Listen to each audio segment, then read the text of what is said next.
जो लाठी डंडों की लड़ाई है वो हमारे पूर्वजों ने, हमारे समाज के लोगों ने बहुत लड़ी। 1857 के अंदर तो ये कहा गया कि ये गुज्जर गदर था। उस लड़ाई ने हमें इतना झकझोर दिया, हमें इतना तोड़ दिया कि हम जाकर के नदी नालों खाड़ों प्रशासन से डर के ऐसे होते रहे। पहले जो राजा होता वो रानी की कोख से जन्म लेता, अब जो राजा होता वो बैलेट बॉक्स से निकलता है। गुज्जर क्या होते हैं तो पायलट साहब को वो बात अखरी चुभी। 1993 के अंदर जो वोट क्लब पर रैली हुई, ऐतिहासिक रैली, सारा हिंदुस्तान जाम कर दिया। मैं समाज को कभी दोष नहीं देता। समाज हमारा संगठनात्मक ताकत कल भी रखता था, आज भी रखता है, कल भी रखेगा।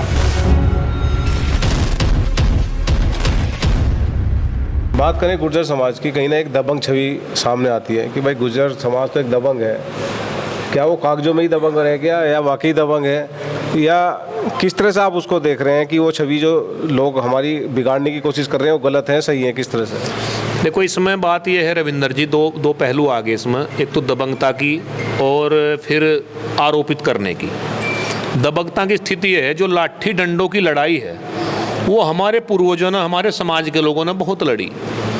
ये मान के चलो, जब यहाँ सी आज़ादी का मामला था, अब यहाँ सहारनपुर के अंदर कुंजा बहादुरपुर गांव पड़ता है, राजा विजय सिंह जी हैं, 1824 के अंदर इतना बड़ा आंदोलन हुआ, उन्होंने इतनी बड़ी क्रांति अंग्रेजों के खिलाफ की।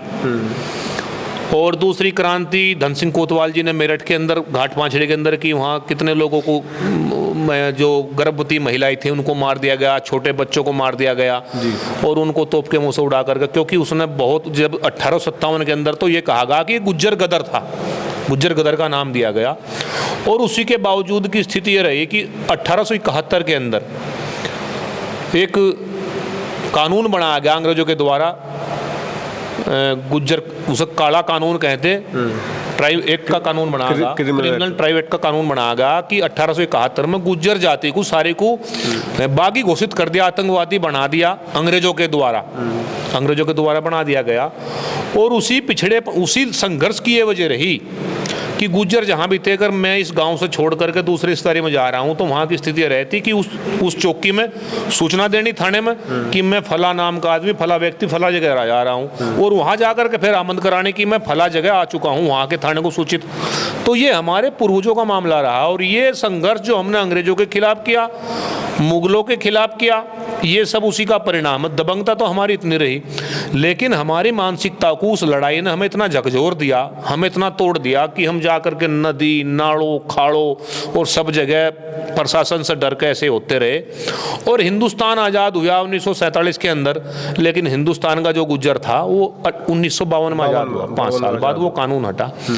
तो उसकी दबंगता की स्थिति यह रही कि वो लड़ लिया। अब स्थिति आ गई वर्तमान की स्थिति क्या है कि अब लोकतंत्र का राज है। इसमें अगर हम लाठी डंडे उठावें तो ये संभव नहीं है, उठाना भी नहीं चाहिए। अब तो पहले जो राजा होता वो रानी की कोख से जन्म लेता, अब जो राजा होता वो बैलेट बॉक्स से निकलता है, बिल्कुल डब्बे से। तो मैं तो समाज के लोगों को यही कहता हूं कि शिक्षा की ओर को, हमारे माननीय नेताजी तो रहे पायलट साहब, उन्होंने समाज के लिए बड़े कार्य किए। और उस समय जो 93 का था वो वहाँ के जो उप प्रधानमंत्री का जो पद रहा, जबकि उप प्रधानमंत्री का कोई पद नहीं था, वो उस समय का राजनीतिक वातावरण ऐसा ही रहा। चौधरी देवीलाल जी ने स्थिति रही, उन्होंने कहा कि गुज्जर क्या होते हैं, तो पायलट साहब को वो बात अखरी चुभी। तो उन्होंने जो है अपने समाज का आह्वान किया, और अपने समाज का आह्वान करके स्थिति आ रही कि 1993 के अंदर जो वोट क्लब पर रैली हुई, ऐतिहासिक रैली, सारा हिंदुस्तान जाम कर दिया।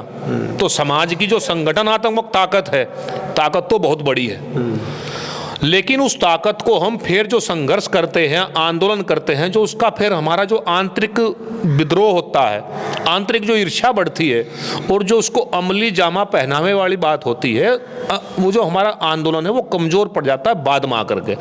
तो मैं समाज के उन नेताओं से भी ये कहना चाहता हूँ कि जो हमारा बाद का जो आंदोलन है वो कमज़ोर पड़े, उससे ही जो स्थिति पैदा हो रही है, यही हो रही है। तो मेरा तो कहना ये है कि जो हमारा आंदोलन का जो अंत होता है वो कहीं ना कहीं कमज़ोर पड़ जाता है हमारे नेतृत्व करने वाले नेताओं की वजह से। मैं समाज को कभी दोष नहीं देता। समाज हमारा संगठनात्मक ताकत कल भी रखता था, आज भी रखता है, कल भी रखेगा।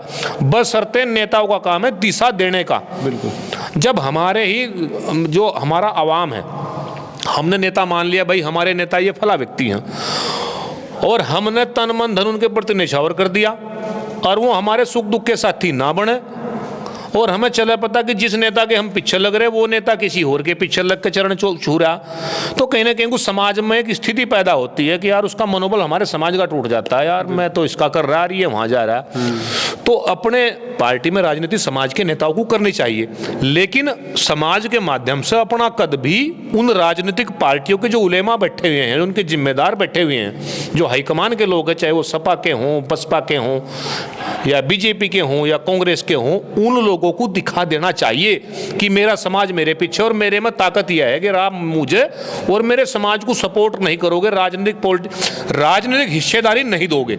देखो, वोट देकर विधायक बनाना अलग विषय है, लेकिन विधायक के माध्यम से, एमपी के माध्यम से और जो लीडरशिप है नेता के माध्यम से उस पार्टी में राजनीति की मुख्य धारा में हिस्सेदारी करनी, ये बात है।